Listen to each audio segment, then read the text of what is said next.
Bismillahirrahmanirrahim. Assalamualaikum warahmatullahi wabarakatuh.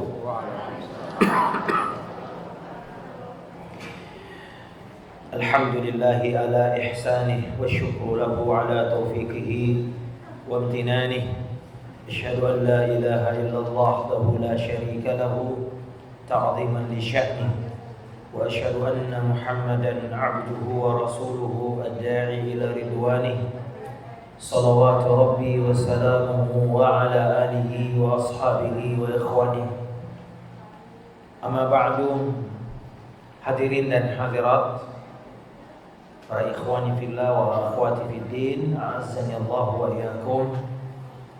Alhamdulillah, hari ini kita bersyukur kepada Allah Subhanahu wa taala di mana kita diberi taufik oleh Allah Subhanahu wa taala untuk duduk dan menghadiri kajian dalam rangka menyempurnakan kebaikan dalam agama kita.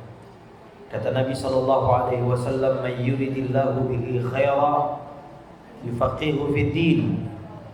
Barang siapa yang Allah tabaraka wa taala kehendaki kebaikan kepada dirinya, maka Allah taala akan pahamkan agama kepadanya. Maka ibu-ibu, jika ibu-ibu dimudahkan Allah Subhanahu wa taala untuk duduk di majelis-majelis ilmu, maka itu artinya Allah taala menghendaki kebaikan. Kebaikan di sini datang dalam bentuk nakirah, yakni umum, menunjukkan bahwasanya seluruh jenis-jenis kebaikan di dunia maupun di akhirat. Ya, maka bersyukurlah Bapak, ikhwah dan akhwat sekalian, jika Allah taala memudahkan kita duduk di majelis ilmu, artinya Allah taala menghendaki kebaikan. Kata para ulama, sebaliknya, ya, jika Allah taala memalingkan seseorang dari majelis ilmu, artinya hamba itu adalah orang yang tidak diinginkan kebaikan kepada dirinya. Karena itu menuntut ilmu adalah diantara cara untuk menyempurnakan kebaikan di dalam agama kita yang mulia ini. Baik, hadirin sekalian, kita lanjut pembahasan kita tentang Al-Kabair, kitab yang mengumpulkan tentang dosa-dosa besar dalam agama kita. Dan kita masuk ke Al-Kabiratu Ats-Tsalitsatu, dosa besar yang ketiga. Mari yang kedua adalah qatlun nafs, membunuh jiwa yang Allah taala haramkan untuk dibunuh. Nah, pada dosa ketiga ini adalah tentang as-sihr, tentang sihir. Dosa besar yang ketiga adalah sihir. Sihir di sini, Ibu, yang mencakup pertama orang yang mengamalkan, mempraktekkannya, yakni tukang sihirnya. Ya, dengan segala nama-namanya. Ya, nama-nama tukang sihir banyak, Ibu. Ya, ada kalau dalam agama kita, ya, ada kahin, dukun. Ya, kahin ini dukun, kata Nabi SAW, "Man ata kahinan." Jadi orang yang mengabarkan sesuatu di masa yang akan datang, itu kahin. Ya. Ada juga arraf ini secara umum, yakni orang yang mengaku-ngaku mengetahui urusan yang tersembunyi melalui cara-cara tertentu, seperti barang yang hilang, ya, dompet yang hilang. Kalau suami yang hilang, itu belum tentu hilang itu, Bu, ya. Mungkin sengaja menghilang, ya. Ya. Kemudian apa lagi namanya, ramal, yaitu orang yang dulu orang yang bikin garis-garis di tanah, ya, lalu mereka meramal, namanya dipakai dalam bahasa Indonesia disebut meramal. Ini sebetulnya bahasa Arab. Ramal itu artinya, ya, apa ya, secara bahasa artinya pasir yang lembut. Ya, ini mereka menggunakan media garis-garis di pasir atau di tanah. Untuk apa? Untuk meramal sesuatu. Ini Sudah dikenal di masyarakat Arab dulu. Ya, hanya namanya yang berbeda ya Bu, tapi intinya sama apa yang ada sekarang ini, paranormal, apalagi Bu namanya itu. Ya, pengobatan inilah, pengobatan itulah, padepokan ini, padepokan itu, macam-macam. Ya, jadi ini yang pertama, yang termasuk lingkup dosa besar adalah dalam masalah sihir adalah pelakunya, pelaku sihirnya. Atau munajjim, dalam bahasa agama ini munajjim itu dalam bahasa kita juga bahasa Indonesia ahli nujum. Nujum itu artinya apa Pak? Bintang. Ya. Ini ada dua ilmu tentang perbintangan. Ada ilmu yang namanya ilmu at-tasyir, yakni astronomi. Ini boleh. Wa alamatun wa bin najmi yahtadun. Kata Allah, kami jadikan bintang itu sebagai tanda, dan dengan bintang itu mereka mendapat petunjuk. Nah, itu astronomi. Boleh ya, kapan terjadinya hujan, kapan terjadinya gerhana, kapan bulan Ramadan, kapan lebaran. Ini astronomi namanya, pergerakan bintang-bintang. Nah, yang tidak boleh adalah ilmu at-ta'thir namanya. Oleh tasyir ini at-ta'thir, atau disebut dengan astrologi. Ini yang haram. Ya, orang yang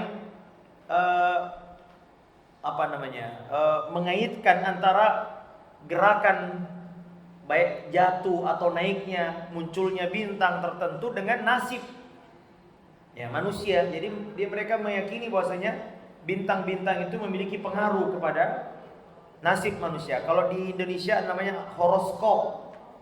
Ya, yang dulu waktu kita SMP SMA percaya banget Bu ya. Nah, kita bertobat semua ini. Siapa di antara kita yang tidak pernah? Ya, bintangnya Cancer, Leo, ya, asmara, menyedihkan, keuangan, apa itu? Yang umum-umum saja itu ya.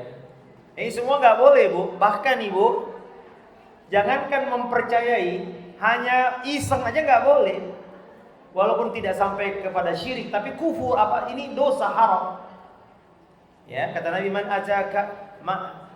ataka inan fasa'alahu an syai'. Dia bertanya tentang sesuatu, tidak membenarkan, cuma tetap nggak boleh. Salatnya diterima 40, salatnya tidak diterima 40 malam Ibu. Bagaimana yang membenarkan? Kalau membenarkan, kata Nabi, faqad kafara bima unzila ala Muhammad. Sungguh ia telah kufur kepada apa yang telah diturunkan kepada Nabi. Artinya dia telah keluar dari Islam. Nah, ini Bu ya, ini juga diantara bentuk sihir ini. Kemudian juga ini tukang sihir. Nah, ini yang lebih jahat dari semua tadi ini. Ya, yang sihir ini Ibu sudah ada sejak zaman dahulu kala.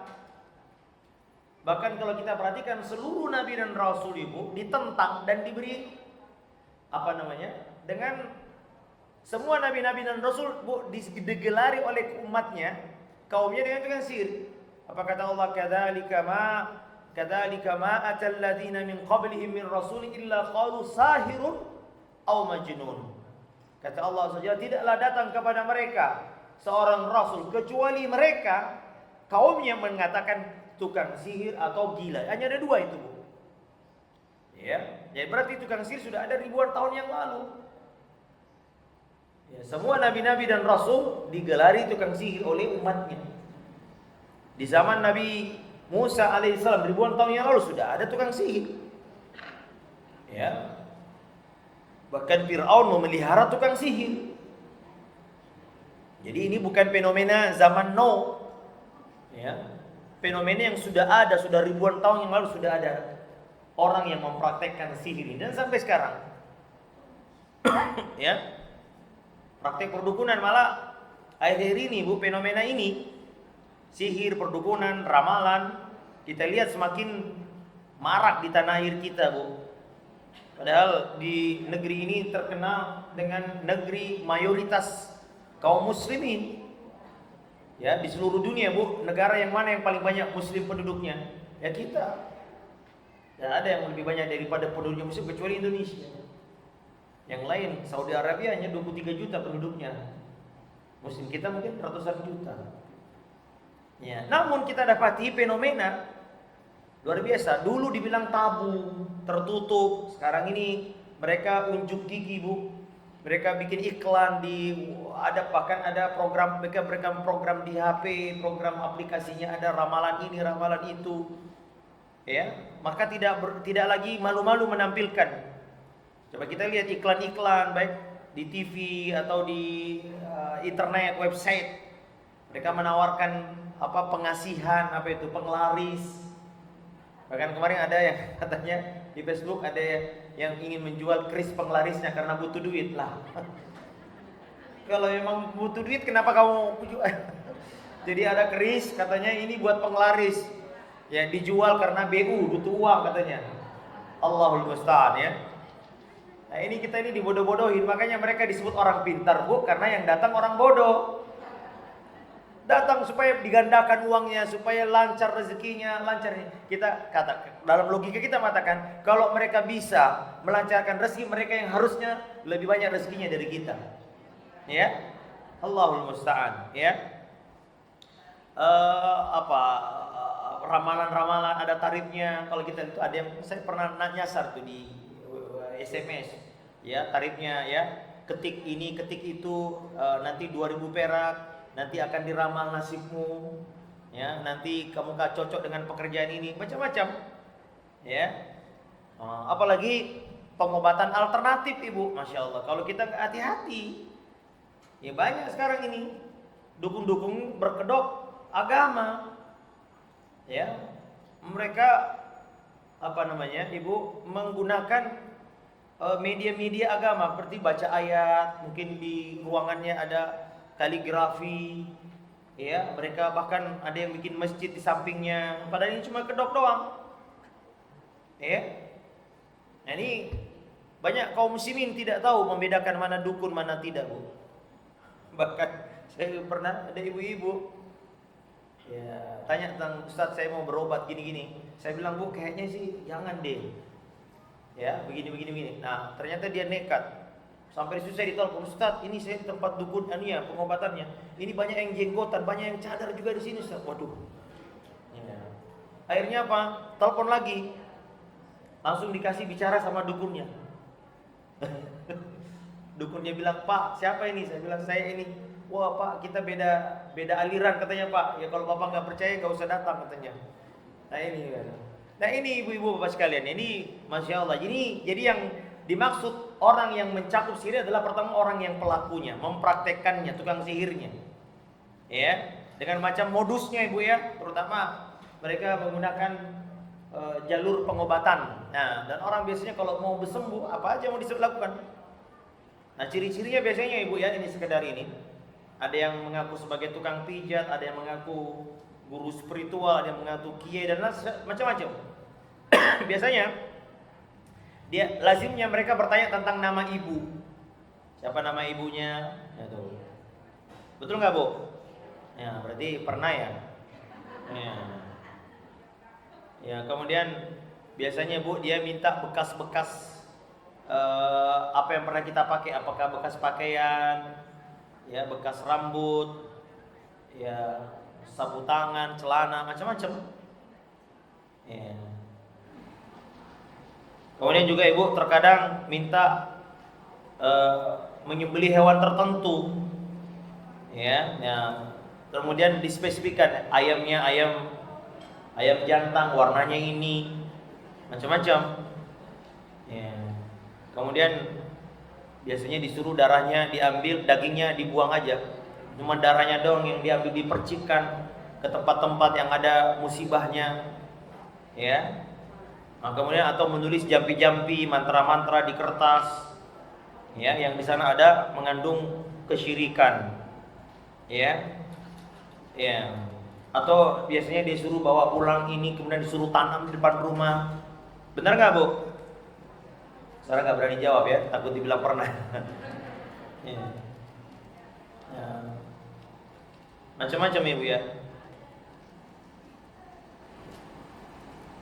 Ya ini mereka nanya-nanya begini, Bu, untuk dia minta tolong sama jinnya. Karena jin ini juga saling tolong menolong antara mereka. Mungkin jin ini dia tahu minta kabar ini bagaimana penyakit ini, ya. Bahkan terkadang menampakkan penghinaan kepada agama, Ibu.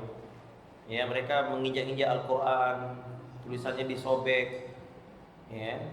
Kemudian biasanya orang yang pasien ini disuruh jangan bergaul dengan orang, suruh menyendiri, supaya apa? Setan bisa memberi syubhat kepada dia agar atau orang ini tidak kena pengaruh orang lain.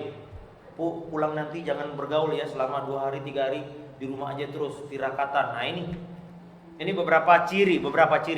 Nah ini tentu tidak terbatas ini saja, Bu ya. Nah kita dilarang mendatangi. Nah yang kedua Ibu adalah orang yang mempelajarinya. Kalau tadi yang praktekkan, ini juga termasuk. Ya, orang mempelajari ilmu kebal, mempelajari ilmu kanuragan, ilmu apa lagi Bu ya? Ilmu bisa terbang, ilmu bisa macam-macam agar bisa menggandakan uang. Dulu Rasulullah SAW ketika perang Uhud, ya beliau terluka, berdarah, keluar mengucur darah. Ya padahal beliau adalah orang yang paling dekat dengan Allah Subhanahu wa taala. Nah, ini tidak boleh dipelajari juga. Mempelajarinya juga walaupun dia belum mempraktekkannya. Dia sedang mempelajarinya. Ya, kata Allah dalam surah Al-Baqarah itu Allah sebutkan, "Wa ma yu'allimani min ahadin hatta yaqula innama nahnu fitnah fala takfur." Jadi ada 2 malaikat yang dijadikan Allah ujian, cobaan kepada manusia, yang mengajarkan kepada manusia sihir. Ya, namun dia ujian. Malaikat siapa namanya, Pak? Bu? Harut dan Marut. Ya, ini Harut Marut ini siapa? Malaikat 2 malaikat yang Allah turunkan. Tidak banyak disebutkan oleh Al-Qur'an tentang Harut dan Marut ini. Allah hanya katakan wa ma unzila 'alal malakaini bi Babila Haruta wa Maruta. Dan apa yang diturunkan dia, jadi mereka disebutkan dalam Al-Qur'an ayat 02 bahwasanya mereka manusia mempelajari sihir itu dari mana? Pertama dari setan-setan. Wattaba'u ma tatlus syayatinu 'ala mulki Sulaiman. Mereka membaca mantra-mantra yang dibacakan oleh setan-setan pada zaman kerajaan Sulaiman. Nah, kemudian yang kedua, yu'allimuna an-nasa sihra. Setan itu mengajarkan manusia sihir. Yang kedua, wa ma unzila 'alal malakaini bi Babila Harut wa Marut. Dan apa yang diturunkan kepada 2 malaikat yang diturunkan di daerah Babil, Irak. Ya. Wa ma yu'allimani min ahadin hatta, tidaklah keduanya mengajarkan manusia sihir kecuali dia akan mengatakan innama nahnu fitnatun fala takfur. Jangan, kami ini ujian buat kalian, jangan kalian kufur. Artinya jangan pelajari. Ya. Memang ada khilaf ulama bukan khilaf ya. Artinya ada banyak kisah-kisah, tapi ada kisah-kisah Israiliyat yang tidak boleh kita benarkan. Karena tidak ada keterangan. Harut Marut ini kisah Israiliyatnya ada yang mengatakan bahwasanya dia adalah seorang malaikat yang membantah, tidak mau sujud kepada Adam atau tidak mau memuliakan Adam. Bukan tidak mau memuliakan Adam, sehingga dia dihukum oleh Allah diturunkan ke muka bumi. Kemudian di muka bumi ini disuruh milih, minum khamar, membunuh atau berzina. Akhirnya dia pilih menurut dia yang paling ringan. Apa yang kira-kira yang paling ringan menurut dia? Minum khamar katanya. Ini kisah Israiliyat ya. Wah ini kalau berzina bahaya. Membunuh apalagi? Ya sudah minum khamar aja. Akhirnya minum khamar. Ternyata setelah minum khamar dia mabuk, dia berzina, habis itu dia membunuh. Ya, tapi ini kisah Israiliyat. Tidak boleh ya. Yang bisa kita, tidak ada yang kita sebutkan kecuali hanya di sini. Ya, makanya ulama dari kalangan tabi'in, ini Imam Qatadah menyebutkan bahwasanya kana malakaini minal malaikah fa uhbita liyahkuma bainan nas. Dia adalah 2 malaikat yang diturunkan Allah ke muka bumi untuk menegakkan hukum di tengah-tengah manusia. Jadi malaikat Harut dan Marut adalah diturunkan untuk menguji manusia. Sebagaimana Allah juga ciptakan iblis untuk menguji kita. Ya. Allah Ta'ala menciptakan iblis, syaitan ya, menciptakannya untuk apa? Untuk menguji manusia. Begitu juga Harut dan Marut ya. ya, mengajarkan sihir, tapi sebelum dia mengajarkan sihir manusia, dia sudah katakan jangan kau pelajari ini. Tapi manusia ada yang lulus, ada yang tidak lulus. Mereka yang nekat, ya sudah saya tetap mau belajar. Nah, mengapa mereka mengajarkan sihir? Itu pertanyaannya. Ya, ada pada kelanjutan ayatnya tadi. Innama nahnu fitnatun, kami adalah ujian. Jadi mereka mengajarkan sihir kepada manusia sebagai bentuk ujian bagi manusia. Ya, ini disebutkan juga dalam tafsir Nasir Sa'di rahimahullahu taala. Ya, karena orang Yahudi ini orang yang paling jago sihir. Makanya ada seorang Yahudi yang pernah menyihir Nabi SAW, namanya Labib bin Asam. Ya. Jadi dari mana mereka mempelajarinya? Dari dua malaikat yang Allah turunkan di negeri Babil, yakni Harut dan Marut ini. Ya. Baik, hadirin, kita kembali tadi ya. Jadi ini yang mempelajari, jangan sama sekali mempelajari ikhwan. Ya. Mempelajarinya juga termasuk dosa besar. Bahkan bukan hanya dosa besar ya ikhwan. Kufur itu dia. Ini bisa menyebabkan kekufuran, keluar dari Islam. Ya, nanti hadisnya tadi ini kata Allah saja, fala takfur. Jangan kau pelajari ini, jangan kufur. Artinya kalau dipelajari dan diamalkan berarti makanya di ayat sebelumnya, wa ma kafara Sulaimana walakinna syayatina kafaru. Allah bantah Nabi Sulaiman tidak kufur, artinya dia tidak mempraktikkan sihir. Yang syaitan itu yang kafir karena mereka mempraktikkan sihir. Kemudian yang ketiga, siapa yang mencakup dosa ini adalah tusahharu lahu, yaitu orang yang meminta disihir. Meminta sihir atau meminta tolong agar menyihir ini, menyihir itu. Ini datang, cintanya ditolak, dukun bertindak. Dia datang ke ini supaya tolong Mbah, jangan sampai dia menikah, atau dia suruh cerai sama suaminya. Makanya sihir itu diantara sihir itu ada yang al-ataf. Al-ataf itu membuat orang cinta. Kalau kita istilahnya pelet ya. Sudah ada namanya al-ataf. Nah, kemudian balikannya tiwala. Tiwala itu untuk memisahkan orang. Ini saya pernah ketemu orang, Ustaz. Ya. Saya tiba-tiba istri saya pulang kampung, saya datang dari pulang kampung. Ya, benci sekali sama saya. Saya duduk dekatnya udah kayak mau muntah, jijik banget melihatnya. Padahal nggak seperti itu. Ya, rupanya selidik demi selidik kata suaminya. Ya, dia pulang reuni SMA. Mungkin cinta lama bersemi kembali. Dibikin layarnya. Allah Taala alam apakah cerai atau tidak, saya nggak lanjut kisahnya, saya nggak tahu lagi. Tapi waktu itu yang jelas suami istrinya minta cerai. Nah ini diantara, kalau ini sihir ya, diantaranya adalah sihir memisahkan. Makanya Allah Ta'ala katakan yufarriquna bainal mar'i wa zawji. Jadi diantara dampaknya sihir adalah, diantaranya adalah bisa menceraikan antara seorang suami dengan istrinya. Entah istrinya yang disihir atau entah suaminya yang disihir. Sehingga, dan ini yang datang kepada Nabi SAW, sihir yang ini. Ya. Jadi sihir ini, dan ini di sihirnya Nabi sebagian orang-orang membantah, orang yang pakai akal, seperti orang-orang Mu'tazilah. Orang Mu'tazilah ini Pak, mereka tidak percaya sihir karena mereka banyak menggunakan akal.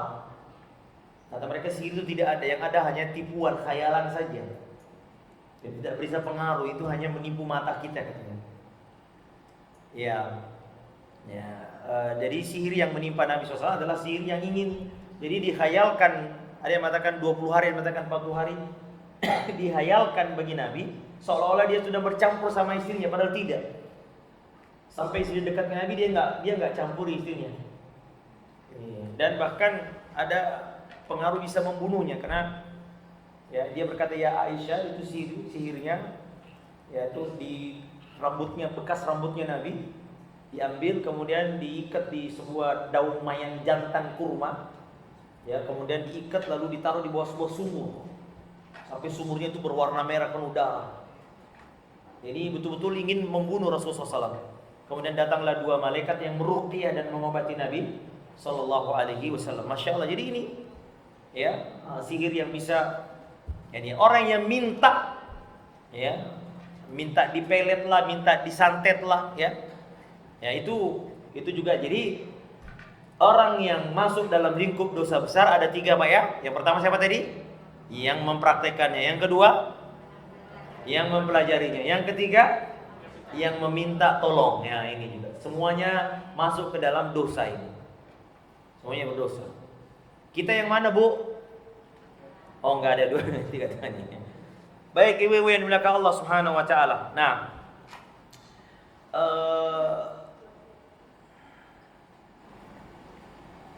sihir ini sendiri dari kata sin, ha, dan ra ya. Kalau ada kalimat dalam bahasa Arab yang terdiri dari 3 kata ini menunjukkan sesuatu yang samar atau sesuatu yang tersembunyi. Makanya waktu sahur disebut dengan sahur karena waktu itu samar-samar, waktu dimana bumi masih samar-samar antara cahaya dengan gelap.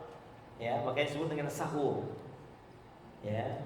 Wahum bil apa? Wabil asharihum yastaghfirun. Ya, sahur itu tasahhara. Nah, maka para ulama katakan sin, ha, dan ra apabila dibentuk dalam suatu kata apapun bermakna asalnya itu sesuatu yang samar. Makanya para ulama katakan secara bahasa sihir itu artinya ma khafiya wa latufa sababuhu. Apa yang tersembunyi dan lembut sebabnya. Karena seorang tiba-tiba bisa sakit tidak ketahuan. Saya beberapa kali ketemu orang, Pak. Diperiksa sini, diperiksa sana, nggak ada. Bahkan sampai ada seorang di daerah Bintaro dulu, anaknya sakit SMA padahal pintar anaknya. Ya, jadi kayak nggak bisa jalan. Itu dibawa ke dokter udah berkali, bahkan dibawa ke Singapura. Pengobatan yang paling canggih, semua dokter mengatakan tidak ada sakit. Tapi anaknya nggak punya nafsu makan dan ya rupa-rupanya ya mungkin kena sihir. Ya. Ya ini sesuatu yang halus. Ya oleh karenanya itu, misalnya Nabi SAW mengatakan di antara penjelasan itu ada yang seperti sihir. Inna minal bayani la sihra. Ini dari sini ada orang yang berbicara seperti sihir. Maknanya ketika ada orang pintar bicara, pintar melakukan pandai berbicara, pandai berorasi, itu dampak yang dirasakan orang yang mendengarnya seperti terkena sihir. Dan itu halus. Tiba-tiba ada orang nangis, tiba-tiba orang bersemangat, tiba-tiba sedih, tiba-tiba marah, mendengar orang berbicara begitu. Dan itu kan halus. Sebabnya halus. Nah, makanya Nabi mengatakan, makanya hadis ini diperselisihkan ulama. Apakah ucapan Nabi ini pujian atau celaan? Sesungguhnya di antara penjelasan itu atau di antara susunan kata-kata itu adalah sihir. Nah, ada khilaf ulama, apakah Nabi mengucapkan ini sebagai bentuk celaan atau pujian? Ya, kalau menurut Bapak Ibu pujian atau celaan? Ya, ada khilaf di sini juga Pak ya. Ya. Nah, yang dimaksud Nabi adalah bukan sihir beneran, tapi makna dasarnya bahwasanya pengaruh daripada kalimat itu bisa membuat orang terpengaruh secara halus. Nah,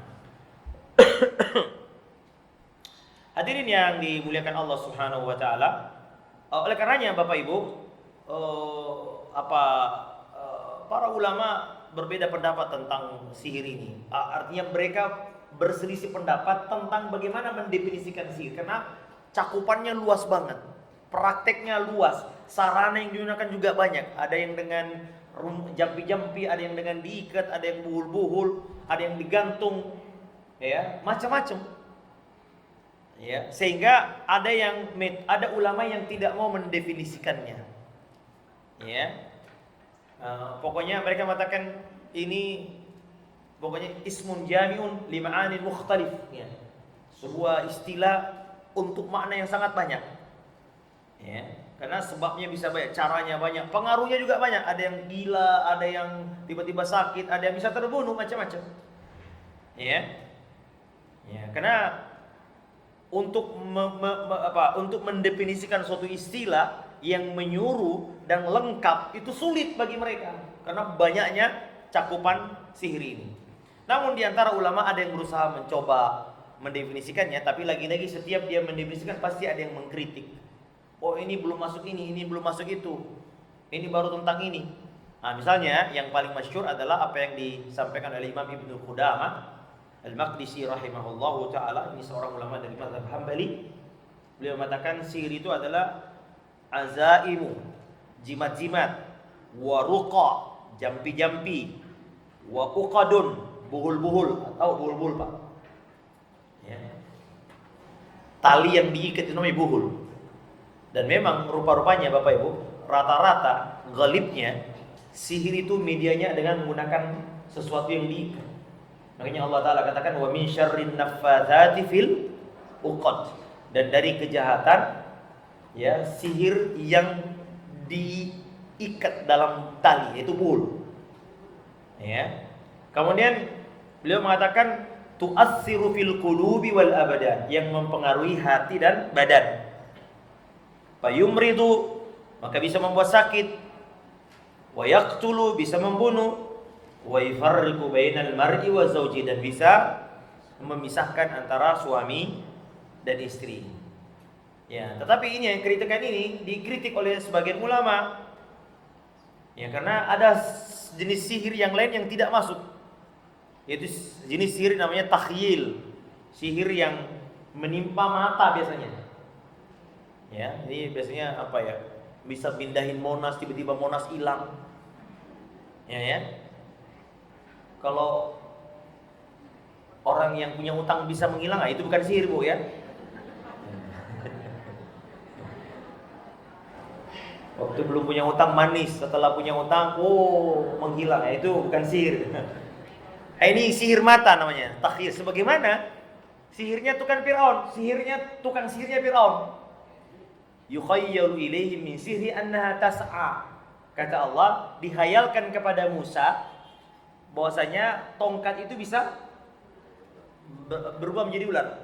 Padahal tidak, cuman di mata aja. Kalau ini banyak diperhatikan tukang-tukang sulap, Pak, ya. Disembeli, ya, kemudian kakinya diterpotong, padahal enggak, ini mata kita aja. Tapi ini juga sihir. Nah, ini sihir yang tidak masuk. Juga ini yang paling penting, sihir yang meminta tolong dengan syaitan tidak masuk di sini. Ya, ittisal bisyayatin. Karena yang namanya sihir itu pasti nih, ya. Dari mana bisa sihir itu? Adalah dengan pertolongan syaitan. Dengan izin Allah tentu saja, ya.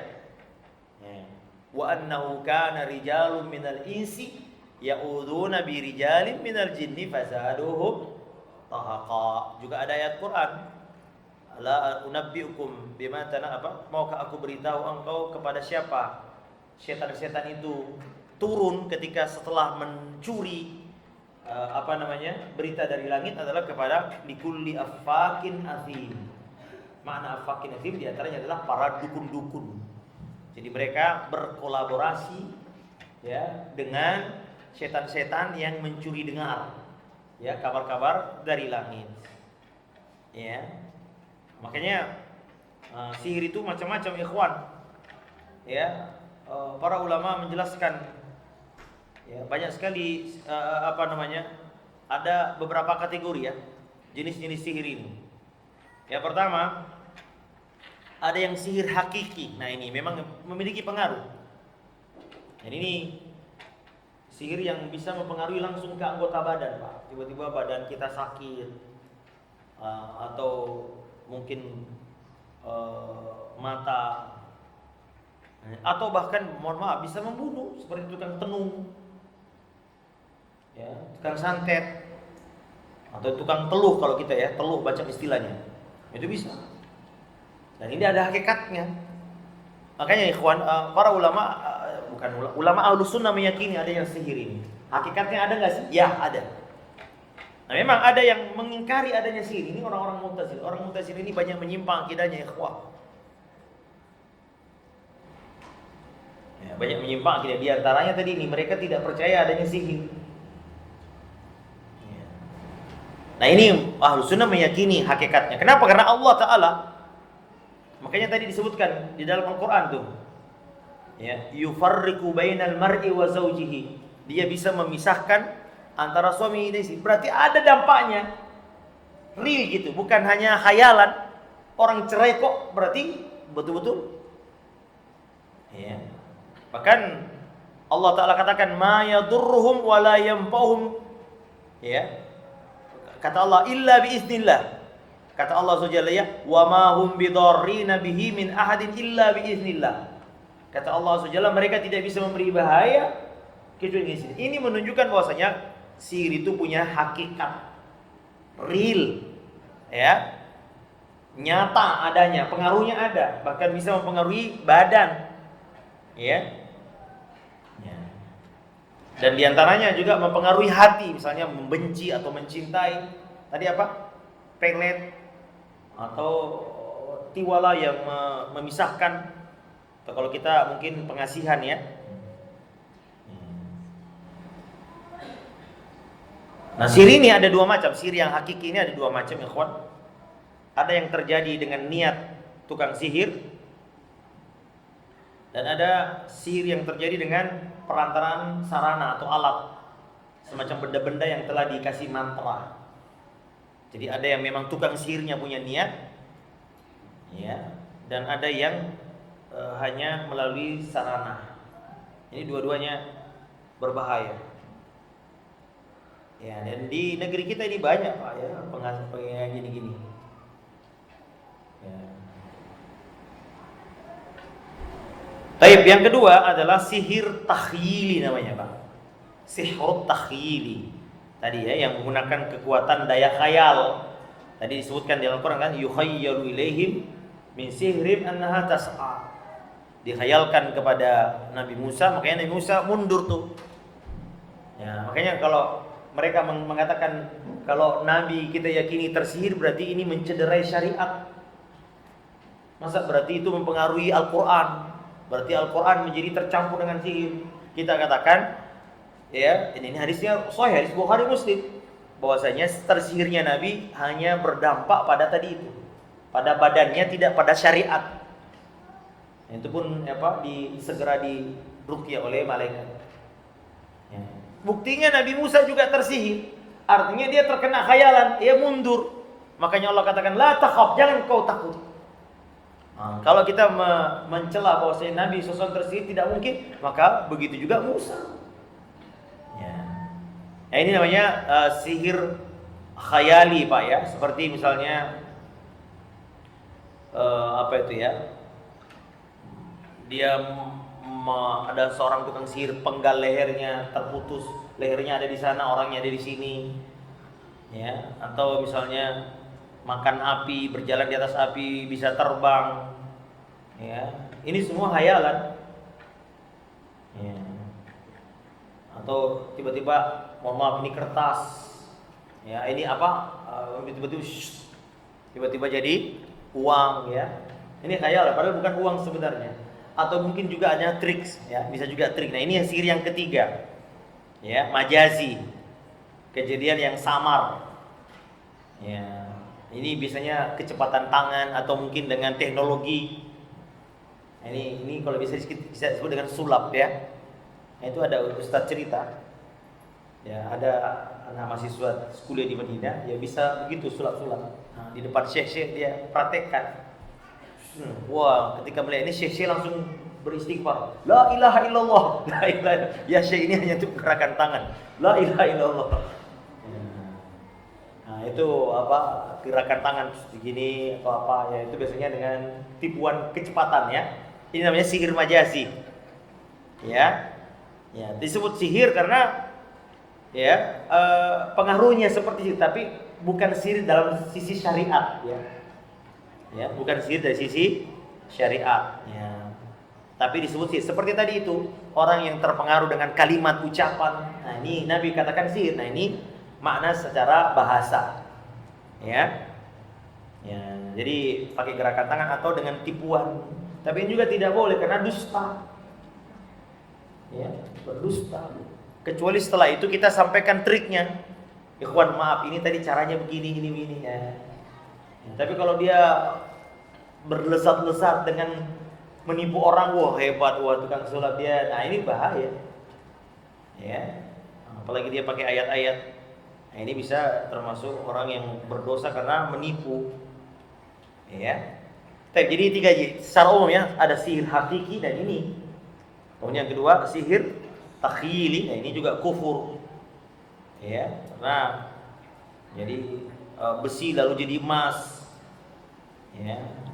Macam-macam ini, ya. Ini yang banyak di Indonesia adalah uang ya. Kertas jadi uang itu hanya khayalan semata-mata atau tipuan. Tapi hadirin yang dimuliakan Allah Subhanahu wa taala. Nah, kita katakan ikhwan azani Allah bahwasanya Ahlus Sunnah wal Jamaah meyakini bahwasanya sihir ini adalah ada hakikatnya. Ya. Ada hakikatnya, dia bukan khayalan sebagaimana yang diyakini orang-orang Mu'tazilah. Ya. Nah, orang-orang Mu'tazilah kita tahu memang mereka orang-orang yang menyimpang dari banyak dalam akidah mereka. Ya. Nah, namun kita Ahlussunnah tadi ada banyak sekali dalil-dalil yang menunjukkan bahwasanya sihir ini memiliki pengaruh secara zahir, bukan hanya khayalan, tapi dia nampak ya. Kita lihat tadi bagaimana sihir itu bisa menyakiti, bisa menyebabkan cerai. Bukankah ini fakta? Bukankah ini kenyataan ada? Sehingga para ulama mengatakan bahwasanya Ahlus Sunnah meyakini bahwasanya sihir, dan itu ada dalam Al-Qur'an tadi surah Al-Baqarah ayat 102. Kemudian juga kita berlindung wa min syarrin naffatsati fil uqad. Bahkan Nabi juga mengatakan barang siapa yang memakan 7 butir kurma apa Bu? Kurma ajwa, maka ia terlindung dari apa Bu? Sammun wa sihr. Dia terlindung dari racun dan sihir. Seandainya itu tidak ada hakikatnya, tentu Nabi SAW tidak mengatakan itu, bahwasanya akan melindungi. Ya, akan melindungi. Ya.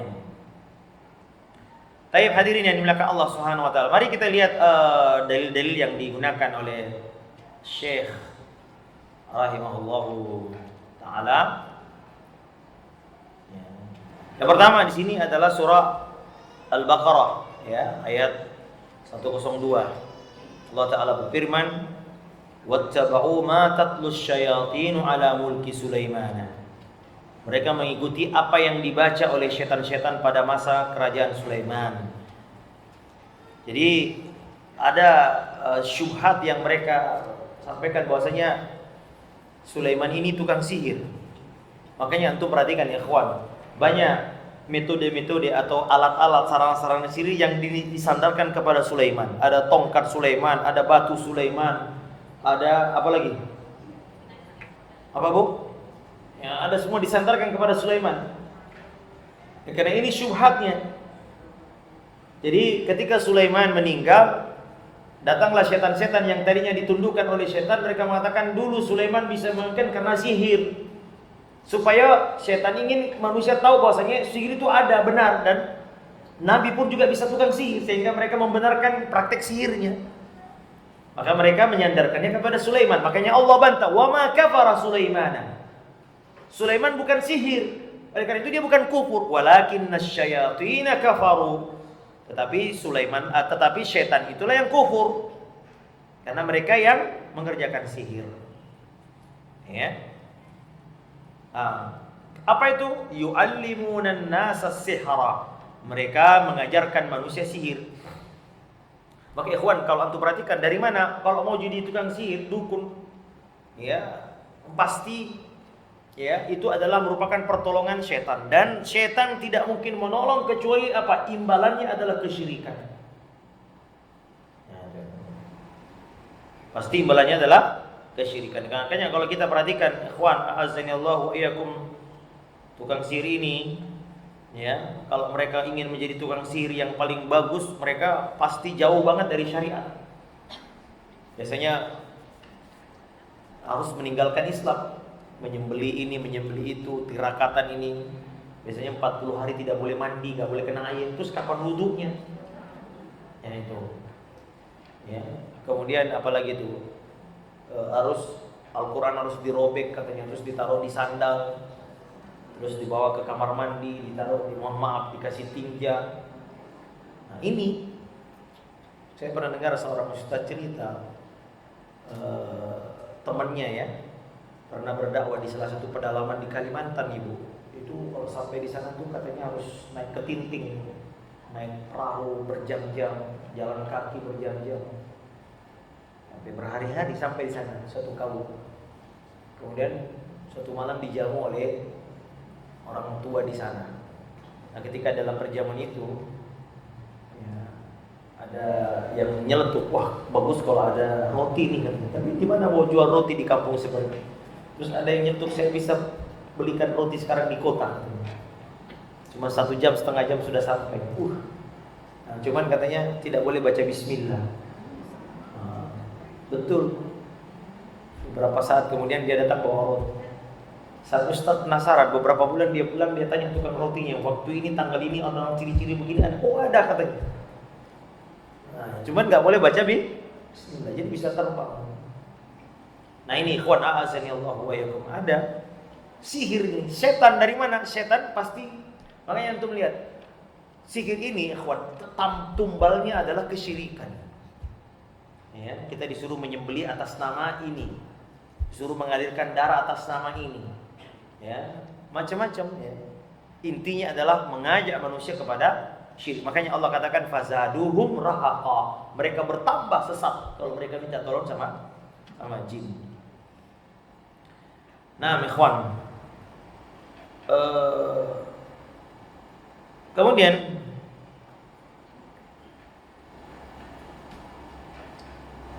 di sini dikatakan ya,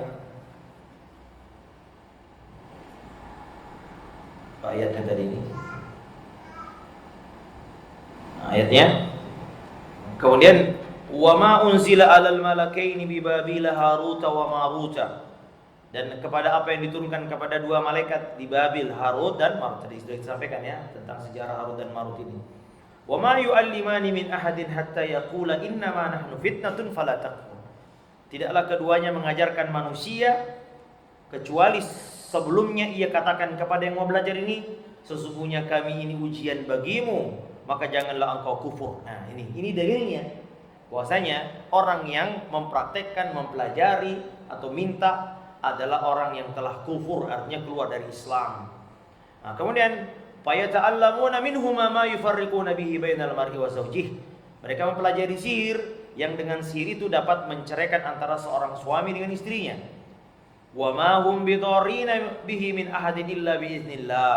Dan mereka ini yang tukang sihir tidak bisa memberi madarat dengan sihirnya kepada seorang pun illa biiznillah, kecuali dengan izin Allah. Wa yata'allamuna ma yadurruhum wa la yanfa'uhum. Lagi-lagi mereka mempelajari sesuatu yang tidak bisa memberi madarat kepadanya dan juga tidak bisa bermanfaat kepadanya. Ini ilmu yang sia-sia ini, mempelajari sihir ini. Tidak bisa memberi madarat dan tidak bisa memberi manfaat sama sekali. Ya. Walaqad alimu laman ishtarahu ma lahu bil akhirati min khalaq. Sungguh mereka tahu bahwasanya siapa yang menukarnya, yakni menukar agamanya dengan sihir. Ini menunjukkan dalil sekali lagi. Sihir ini menghilangkan agama, karena Allah katakan laman ishtarahu, siapa yang menukarnya dengan sihir, siapa yang menukar agamanya, imannya dengan sihir. Berarti kalau orang yang mempraktikkan sihir berarti dia telah kehilangan agamanya.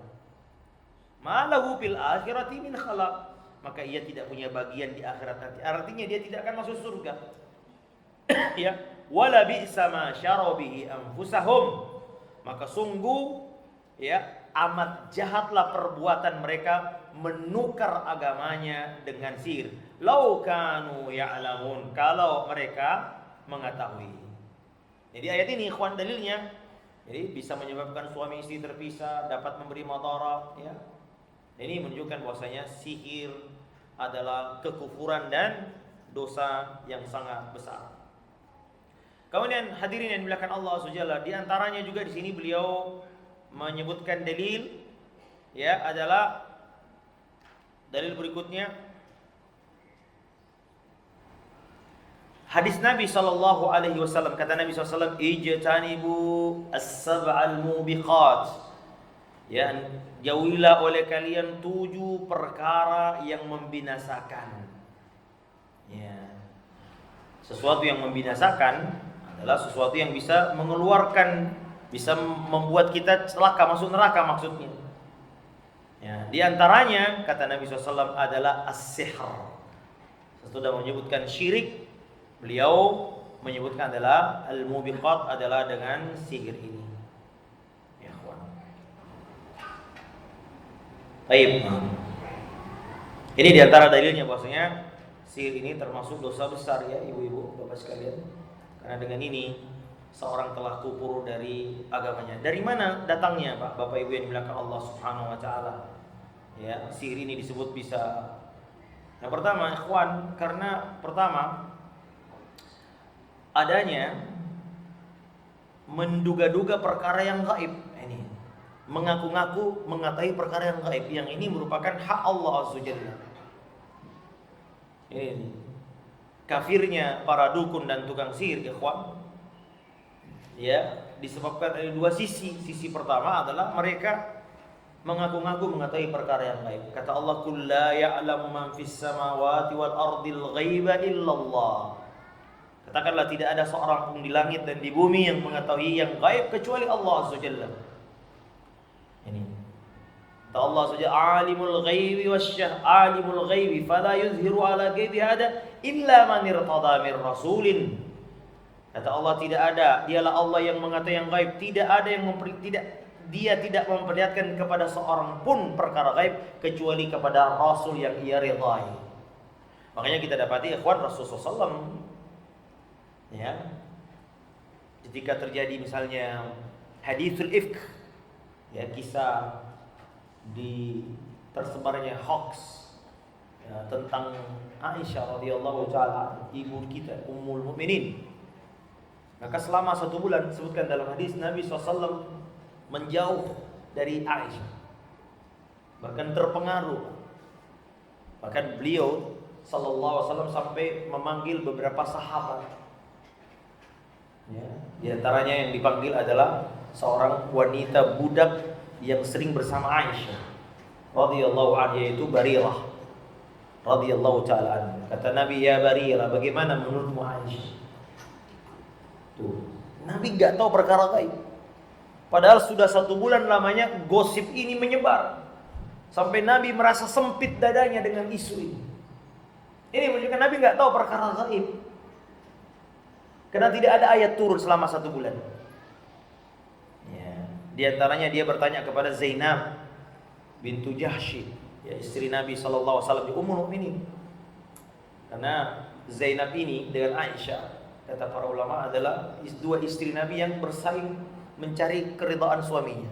Biasa ya, kalau kita punya istri banyak, istri-istri itu biasanya bersaing mencari keridhaan suaminya. Ya, antum belum bisa merasakan sebelum praktekkan ya, saya juga belum ya. Katanya begitu ya, Pak. Kalau baru 1 istri, belum bisa katanya. Kalau 2 istri 3 itu bersaing. Nah, makanya Nabi tanya, "Ya Zainab, bagaimana menurutmu Aisyah?" Kata ini, bu, lihat, ini adab ketika ada gosip tentang orang yang baik yang kita dengar. Apa kata Zainab? "Ya Rasulullah, aku menutup kupingku dari semua itu, dan aku tidak mengetahui tidak mengetahui pada Aisyah kecuali kebaikan." Ini adabnya. Padahal Zainab saingan beratnya Aisyah radhiyallahu taala. Tentu kalau dia ingin memanfaatkan kesempatan, dia bisa menjatuhkan Aisyah. Tapi dia tidak mengambil itu, Bu. Coba, Bu. Apa kata beliau? "Ibu, kalau sudah ada gosip menyebar tentang ini, Ibu, tutup kuping. Jangan ikut-ikutan kepo. Bu, tolong dong kasih tahu kepo nih. Apa sih nih yang lagi heboh?" Nggak usah, tutup kupingnya, Bu. Sekali Ibu tahu jadi, oh ya gitu. Akhirnya terus-menerus. Lebih baik nggak usah tahu. Apalagi kalau menyangkut seorang yang sangat kita hormati, seorang mukmin yang terjaga. Apakah seorang pemimpin, seorang ulama, kemudian ada gosip ini, ada gosip, tutup kuping. Lalu padahal Zainab sedang bersaing dulu. Kalau suami istri yang sekarang mungkin, Bu, ya kalau Zainab mau, ya udahlah, ya Rasulullah, tinggalin aja Aisyah. Memang dari dulu kan begitu emang dia kan. Nah, memang kata saya apa? Nah, kira-kira gitu ya. Tapi Zainab mengatakan dia dan Ibu tahu nggak, Bu? Siapa yang merawi hadis ini? Aisyah yang menceritakan kisah ini dalam hadis yang sangat panjang. Itu pelakunya sini. Hadis yang sahih. Surah An-Nur ayat 10 ayat 20 turun tentang perkara ini dalam surah An-Nur. Allah Taala bersihkan nama Aisyah dalam surah An-Nur ayat 10 sampai 20. Aisyah ceritain Zainab, kalau Aisyah juga wanita yang mungkin bersaing, dia tidak sebutkan kisah ini. Dia nggak sebutkan kisah Zainab karena itu berarti tazkiyah untuk Zainab. Nggak usah dia ceritain, tapi dia ceritain kepada kita. Zainab itu wanita, kenapa? Dia mengatakan, saya tidak tahu kecuali kebaikan kepada Aisyah. Nah, kita kembali ke apa yang kita ingin sampaikan, bahwa poinnya adalah Nabi SAW tidak tahu. 2 kali Nabi SAW mengalami Aisyah ikut dalam safar, kehilangan barang berharga. Nabi nggak tahu. Dalam perang apa itu? Perang Bani Mustalik kalau saya tidak salah. Ya. Yang gara-gara itulah kemudian terjadilah kisah isu adanya hal yang tidak baik buat Aisyah karena beliau terlambat karena mencari barang yang hilang. Ya. Oleh karenanya hadirin yang dimuliakan Allah Subhanahu wa taala, ini ya mengetahui perkara yang gaib. Saya dulu Bu di daerah Pondok Labu ada ibu-ibu habis ceramah, Ustaz, barang emas saya hilang. Ya, terus nggak tahu di mana gitu. Pembantu saya merasa nggak nyaman. Terus pembantunya nawarin, Bu, saya ada orang pintar di kampung. Boleh nggak saya pulang untuk nanyain dia? Kata, iya boleh katanya. Tapi tunggu dulu deh. Saya kayaknya pernah dengar Ustaz pernah bilang nggak boleh, enggak ya? Ya saya bilang oh nggak boleh Bu. Nah, tapi kan yang pergi bertanya pembantu, bukan saya. Terus kata saya, tapi ibu kepo kan? Oh iya Ustaz, kepo juga sih. Bahkan dikasih uang pulang, wah berarti ibu mendanai ini. Saya bilang nggak boleh. 1 bulan kemudian Bu, atau beberapa bulan kemudian dia datang, Ustaz, alhamdulillah ketemu saya salah naruh. Coba bayangkan ibu Allah Taala lindungi ibu dari suatu dosa yang amat sangat besar sampai bisa keluar dari Islam. Yang mohon maaf di Indonesia dosa ini dianggap biasa. Orang pergi ke dukun, orang pergi ini berobat ini, orang enggak biasa. Bahkan disebut dosa biasa, padahal ibu, mohon maaf, sampaikan. Ini bukan sekedar dosa, tapi bisa menyebabkan keluar dari Islam. Dalilnya banyak tadi, tekaf itu kan, wa ma kafara Sulaiman. Jadi orang yang praktikkan di sini disebut kafir, fala takfur. Jangan kau pelajari sihir, kata malaikat ini, kau akan kufur nanti. Itu mempelajarinya sudah kufur, bagaimana kalau mempraktikannya? Ya. Itu yang pertama ikhwan, karena ada di dalam praktek sihir ibu menduga-duga hal yang dan memang ibu kalau kita perhatikan dari mana mereka ibu, pertama adalah dari kata Nabi sallallahu alaihi wasallam dari yastarikun, jin-jin yang meminta dalam surah Al-Jin disebutkan wa anna kunna naq'udu minha maqa'ida lis-sam' faman yastamil ana yajid lahu shihaban rasada. Dalam surah Al-Jin dulu kata jin ini yang sudah masuk Islam, di langit kami ada pos-pos maqa'ida, duduk di situ. Untuk apa? Lis-sam', mendengar, mencuri dengar berita langit. Di langit itu ikhwan, tiap hari ada kesibukan. Kullu yaumin huwa fi sya'an, kata Allah, tiap hari Allah sibuk. Sibuk apa? Mengatur urusan alam semua. Rabbul alamin.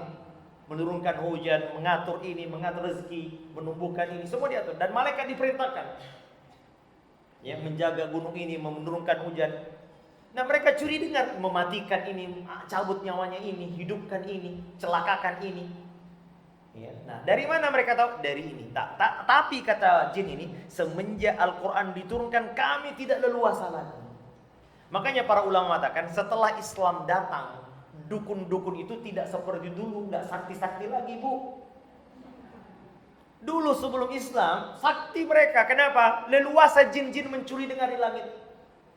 Tapi setelah Al-Quran diturunkan, kenapa Allah ingin menjaga orisinalitas Al-Quran sampai kepada Nabi SAW? Itu bentuk penjagaan Allah SWT. Makanya Allah Ta'ala kan waja'alnaha rujuman lisyayatin. Di antara bentuk adalah diambil bintang itu untuk melempar mereka sehingga terbakar mereka sampai ada di antara mereka yang dengan izin Allah lolos Bu. Mereka curi dengar, lolos dari lemparan api. Sehingga inilah yang datang kepada dukun-dukun, atau orang-orang yang mensuplai berita itu. Lalu inilah kata Nabi SAW, satu berita ini dicampur dengan 100 kedustaan. Ya, oleh karena yang dukun-dukun biasanya Bapak Ibu 100 salah, 99 beritanya salah, tapi satu yang benar, yang ini yang jadi muncul. Pasiennya ada 100 orang Bu, 90 pasien gak sembuh, yang satu pasien sembuh, yang ini yang jadi testimoni. Oh ini sembuh, Masya Allah ini. Padahal yang gagal ini juga malu bicara. Rata-rata yang bicara yang berhasil. Dan ini makanya banyak dukun yang manjur begitu. Taib hadirin yang dimuliakan Allah Subhanahu wa taala. Ini penjelasannya dari situ. Jadi mengaku-ngaku perkara yang gaib, dari mereka mengambil mencuri berita dari langit. Ya. Kemudian yang kedua adalah, tentu ini yang paling fatal, adalah bekerja sama dengan syaitan dan melakukan perbuatan kufur sebagai syarat agar syaitan mau membantu mereka dalam praktik sihir dan perdukunan mereka. Ini disebutkan dalam Quran Bapak Ibu. Wa annahu kana rijalun minal insi ya'udzuuna bi rijalin minal jinni fazaduhum rahaqa. Ya ini.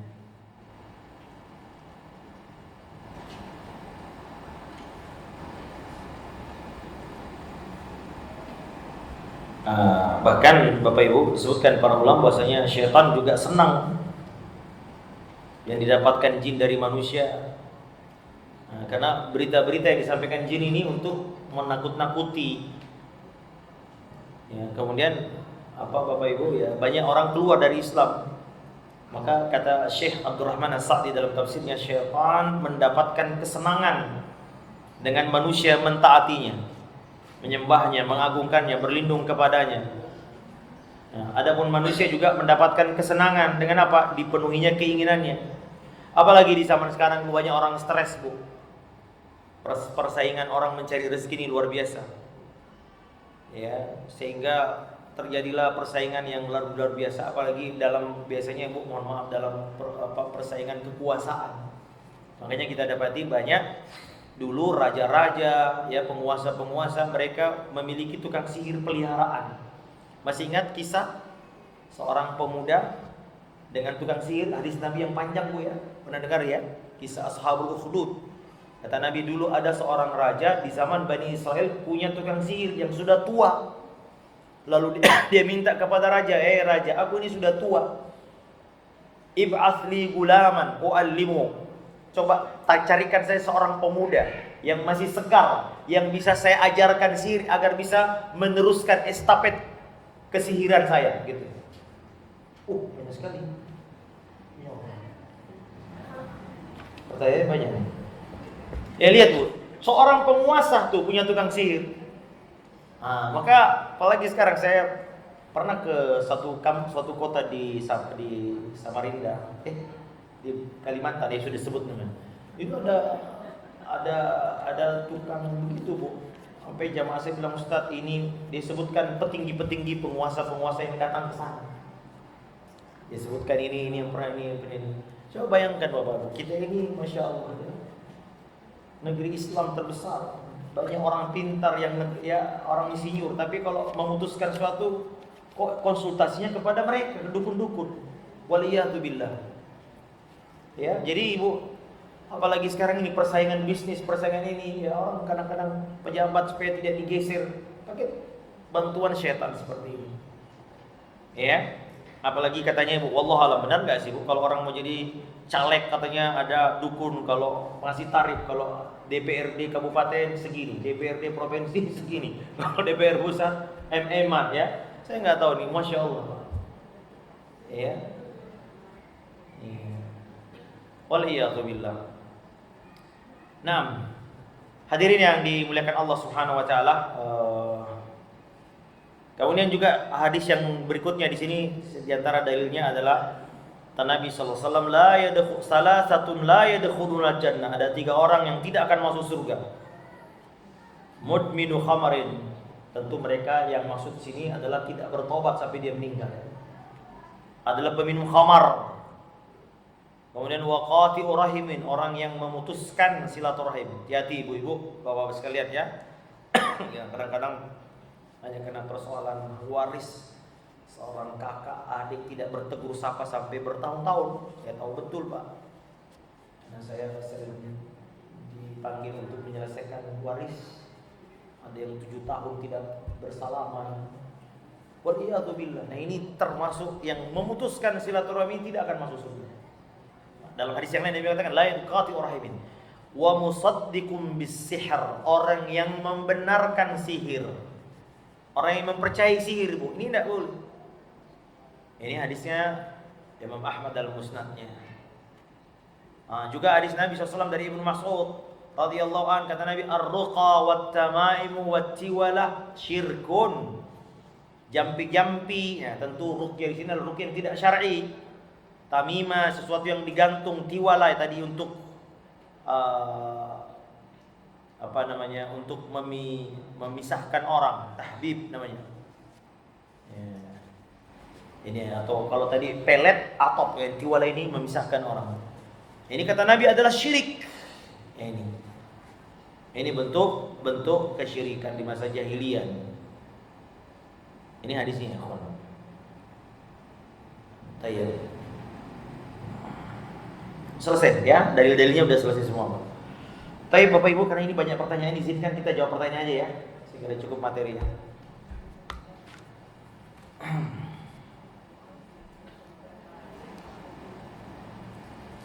Apa bedanya karomah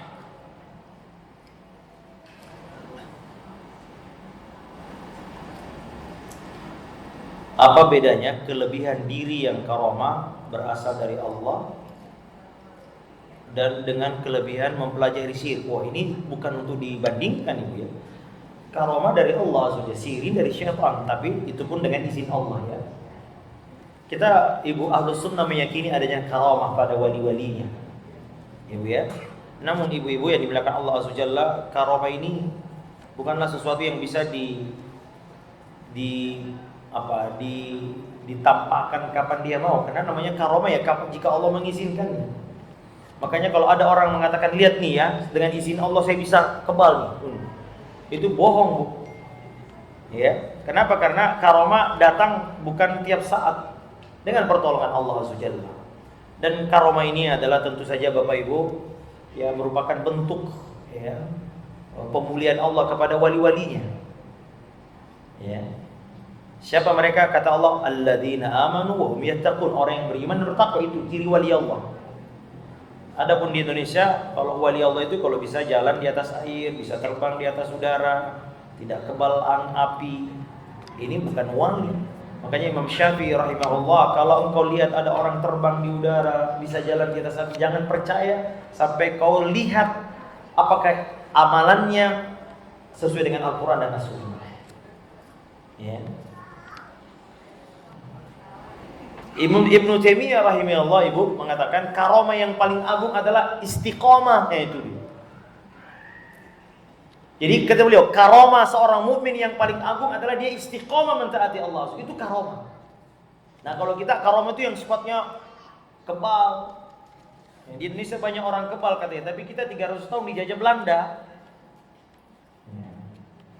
Oleh karenanya karomah ini Bu ada, kita yakin ada, namun bukan untuk dipertontonkan dan bukan untuk dibangga-banggakan, tapi ini adalah bagian pertolongan Allah kepada. Dan kalau kita dapati malah karomah itu bukan banyak terjadi pada sahabat. Sahabat tidak banyak dapat karomah, tapi apakah mereka generasi terbaik yang banyak karomahnya justru kata berada di zaman-zaman tabi'in, tabi'ut tabi'in.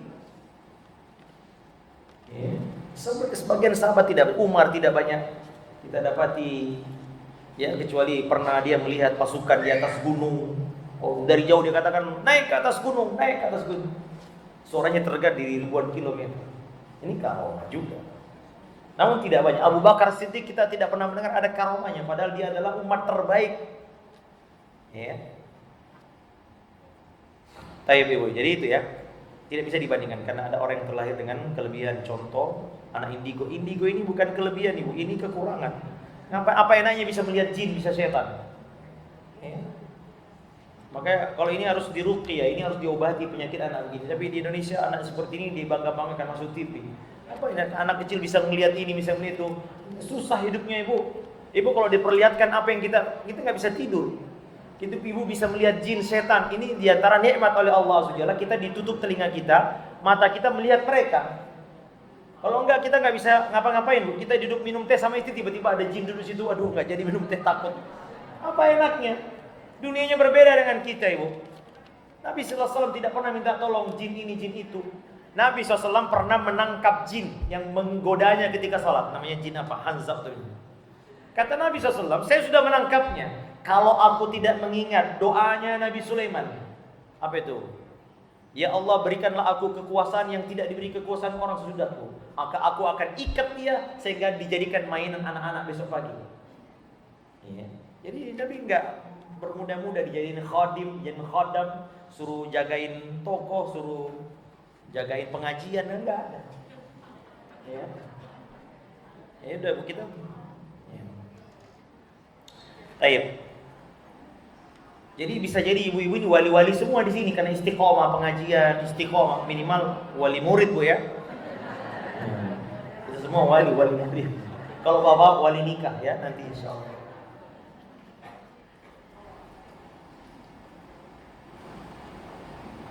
Ustaz mohon doanya kesembuhan mama kena stroke. Insyaallah nanti kita doakan ibu semoga Allah Taala menyembuhkannya syafa'allahu syifaan ajilan. Bukan pertanyaan tapi minta didoakan insyaallah Taala. Kita doakan bukan di sini insyaallah di belakang nanti insyaallah kita doakan.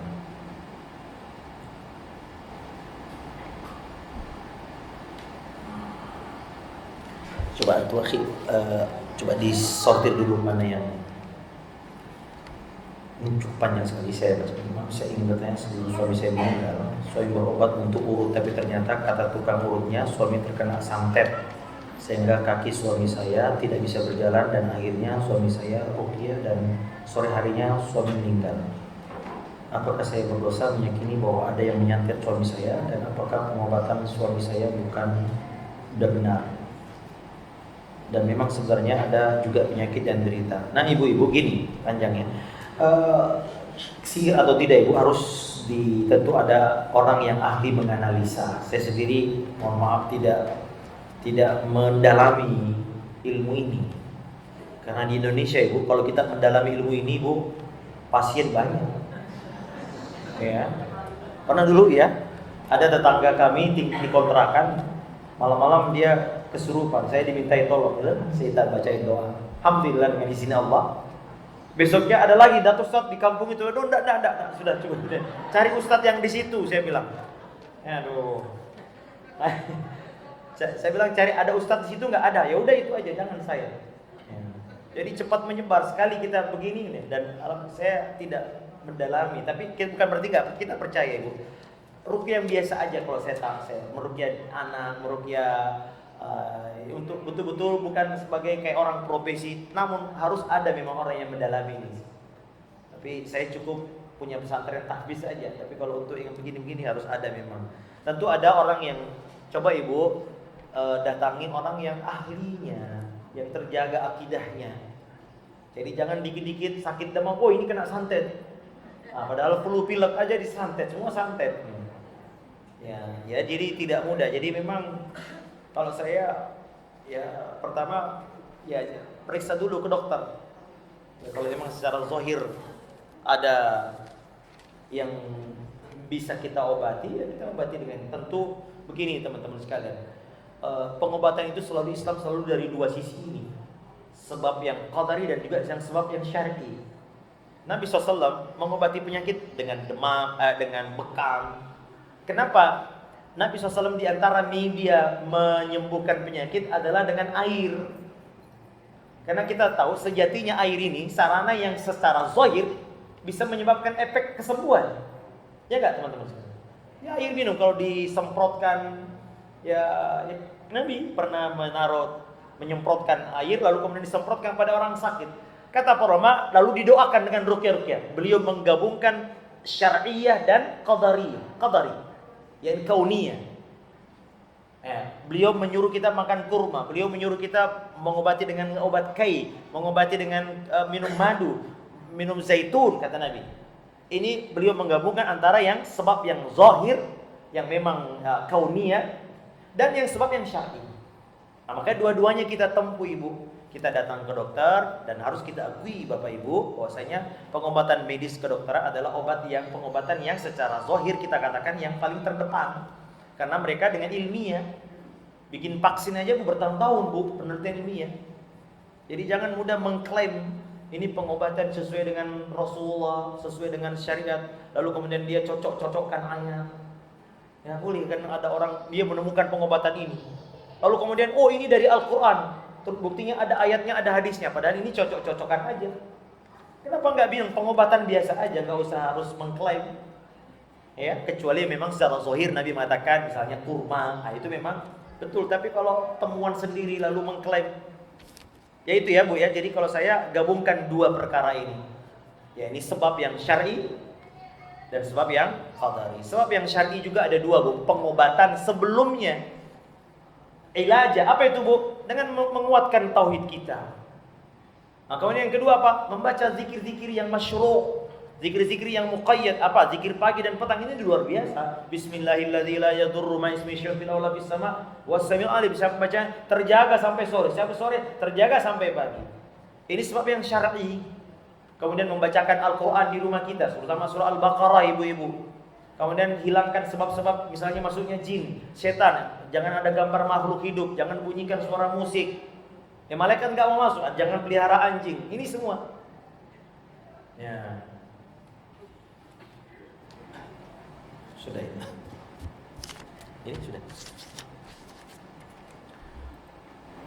Apakah hipnotis termasuk sihir? Nas, dari sisi secara bahasa iya, ya. Tapi para ulama berbeda tadi pendapat apakah ini termasuk sihir secara syar'i, ya. Makanya tergantung medianya, Bu. Kalau ini hanya mempermainkan psikologi orang, kalau saya tidak salah, hipnotis itu ya, mempermainkan bawah sadar. Ya, kalau itu sih ya itu kekufur, itu dosa, tapi wallahu alam tidak sampai sihir, ya, masuk sihir secara syariat. Nah, tidak ada bantuan setan di situ. Mungkin saya sendiri ya, hipnotis kan hanya mempermainkan psikologi bawah sadar orang yang lagi bengong, tiba-tiba dia kayak terbawa. Wallahu alam. Ya, ini bahkan ada sekarang dipelajari namanya hipnoterapi, Bu ya. Hipnoterapi. Wallahu alam, kalau ini ilmiah maka boleh-boleh saja. Namun jangan sampai ada mantra-mantra atau jampi-jampi. Namun jangan digunakan untuk menghipnotis. Ya, kalau menghipnotis suami supaya dikasih ATM boleh, Bu. Ya. Tapi begini, Bu, kata Nabi SAW, saya tidak pernah melihat, ya, itu, ya, aku tidak pernah melihat min naqisati aqli wa dinin adhaba li lubbi rajul hazim min ihdakunna. Ibu, ini hipnotis yang luar biasa. Kata Nabi, aku tidak pernah melihat ada makhluk yang kurang agamanya, kurang akalnya, tapi bisa menghilangkan akal sehat laki-laki yang kuat, kecuali kalian, wahai perempuan. Ibu ya. Jadi, bagaimana hukumnya jika kita pernah mendatangi dukun tapi tidak mempercayainya? Ibu, mendatanginya tuh dosa, Ibu. Ya. Apalagi membenarkan. Sholatnya tidak diterima 40 malam, Bu. Tapi kalau Ibu waktu itu tidak tahu, ya semoga Allah Ta'ala memberi uzur karena ketidaktahuan. Tapi kalau sekarang sih bukan harusnya sudah tahu. Ini perkara yang begini, perkara yang zahir. Al-ma'lum minad din bid-darurah. Mendatangi dukun semua orang sudah tahu, saya kira, ya. Ada lagi orang yang dikasih uzur tentang ini, kecuali mungkin orang yang di kampung-kampung yang tidak sampai dakwah kepada mereka, ya. Namun Ibu, bertobatlah kepada Allah Subhanahu wa taala, ya. Ya, tapi kalau tidak mempercayai, Ibu, itu tidak sampai mengeluarkan dari Islam, tapi dosanya besar, sampai sholatnya nggak diterima, Ibu, 40 malam, ya. Namun tidak sampai, tapi kalau membenarkannya maka ia telah keluar dari Islam. Jangan coba-cobalah, Bu ya. Yang begini-begini jangan kita iseng-iseng lah, apalah itu, enggak. Awalnya iseng-iseng tapi lama-lama jadi ya serius. Ustaz, bagaimana caranya bertobat dari sihir? Jimat, jampi, dan hipnotis termasuk sihir apa? Tadi itu dijawab ya. Ya. Kalau hipnotisnya menggunakan ruqyah, jampi-jampi, nah ini termasuk sihir. Nah, bertobat dari sihir, pertama bertobatlah kepada Allah Azza Jalla ya, dengan penuh penyesalan, kemudian tinggalkan semua pengaruh-pengaruhnya, jimat-jimatnya, semua sarana-sarana yang bisa mendatangkannya atau mengingatkan kita itu dibakar. Ya, dihilangkan semua. Apakah mungkin jampi-jampinya masih ada atau kerisnya masih ada atau apa, walaupun cuma sekedar sebagai kenangan aja, kalau bisa sudah dihilangkan. Ini bentuk pertobatan kita kepada Allah Subhanahu wa taala. Kemudian ibu banyak-banyak menguatkan tauhid kita, mempelajari tauhid, kemudian juga tentu memperbanyak amal-amal soleh ya, yang insyaallah innal hasanat yudhibna sayyiat. Semoga dengan kebaikan-kebaikan ibu bisa menghapuskan dosa-dosa kita. Ustaz, bila sihir itu digunakan untuk menyatukan suami istri yang berkonflik, bagaimana Ustaz? Tetap tidak boleh, Bu.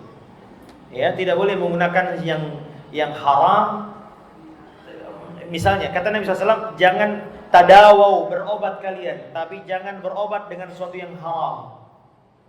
Ya, jadi kalau ada penyakit boleh, itu kita disuruh berobat, tapi yang najis, yang haram nggak boleh digunakan.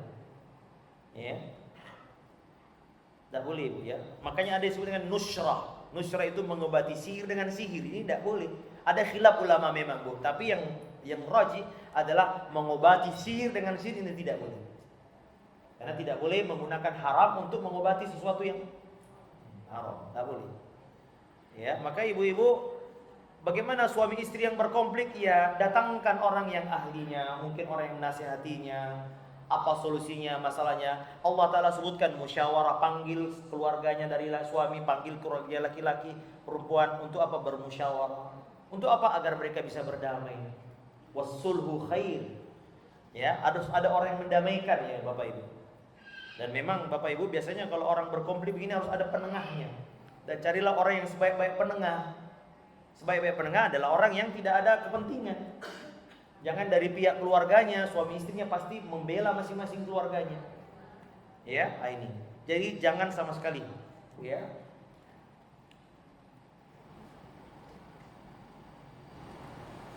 Ustaz, apakah kita bisa membedakan antara penyakit yang diakibatkan oleh sihir atau penyakit yang memang murni penyakit?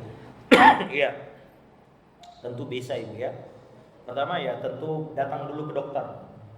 Ya, ilmiah semua sebab ya, sebab yang saya kemudian lagi-lagi saya tidak ahli sebetulnya Bapak Ibu ya, tapi para ustaz-ustaz yang saya tahu betul ahli, seperti ada teman kami Ustaz Abdul Rahman itu ya, dia bisa menganalisa ya, walaupun saya tidak tahu, tapi ada ya, mungkin ditanya, diajak bicara ya, ya seperti misalnya ada orang stres, depresi ya, ada teman kami yang mengalami seperti ini.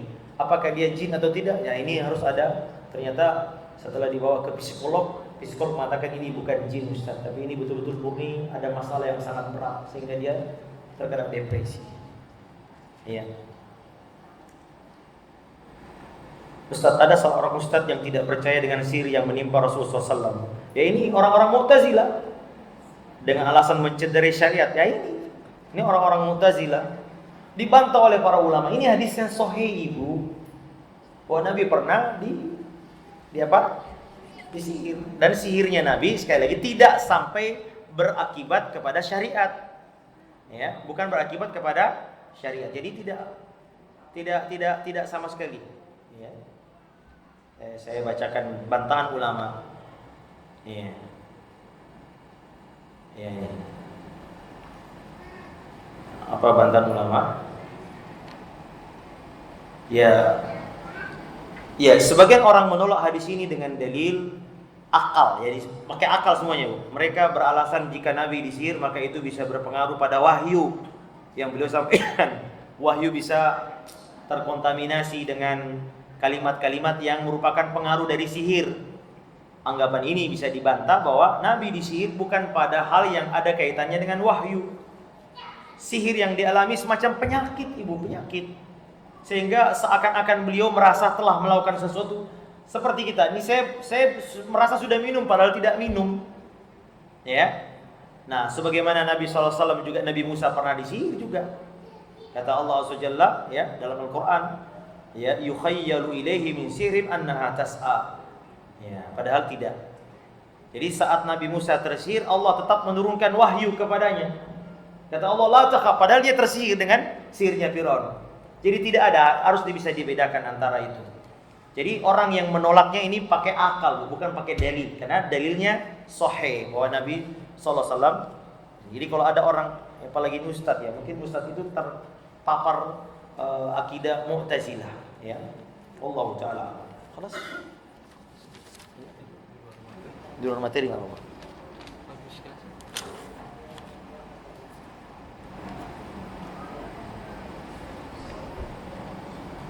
Ustaz, bagaimana dengan pengobatan yang lagi viral nih Bu ya? Yang ada kaitannya dengan akhir zaman. Apakah boleh kita berobat? Sekali lagi Bapak Ibu, kalau menurut saya, kalau memang pengobatannya secara qadari, ya, secara ini bisa terbukti secara ilmiah, maka tidak mengapa. Namun Ibu, jangan bermudah-mudah mengklaim inilah pengobatan sesuai ini. Ya cukup obati, cukup katakan inilah pengobatan dan jelaskan secara ilmiah teorinya, maka itu. Tapi kalau dengan mudah mengatakan ini menurut syariat, apalagi kemudian mencopot ayat yang setelah dilihat ayat ini tidak ada kaitannya dengan pengobatan. Yang namanya ilmu cocokologi. Kalau Al-Quran harus dipahami dengan pemahaman para ahli tafsir yang mumpuni, bukan sekedar kita ambil kayaknya cocok ini lalu kemudian dipakai ini dalilnya pengobatan ini. Tapi jelaskan bahwasanya pengobatan ini sesuai dengan mekanika ini, mekanika itu, lalu cocok dengan penyembuhan ini, maka tidak mengapa. Sebagaimana tukang pijit Bu, tidak ada yang pernah baca ayat, Ustadz ini pijitan saya sesuai dengan dalil, ya ini saya. Ya katakan dia ini. Dia baca doa sebelum memijit kita ya cukup.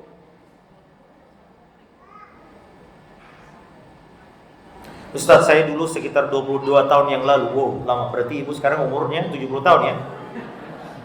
Pernah diajak sama teman ke orang pintar karena uang di brankas toko hilang, sedangkan kasir tidak mengambil. Pas di tempat dukun disuruh beli makan untuk jinnya. Wallahu akbar. Akhirnya kita tidak jadi. Apakah saya sudah kafir?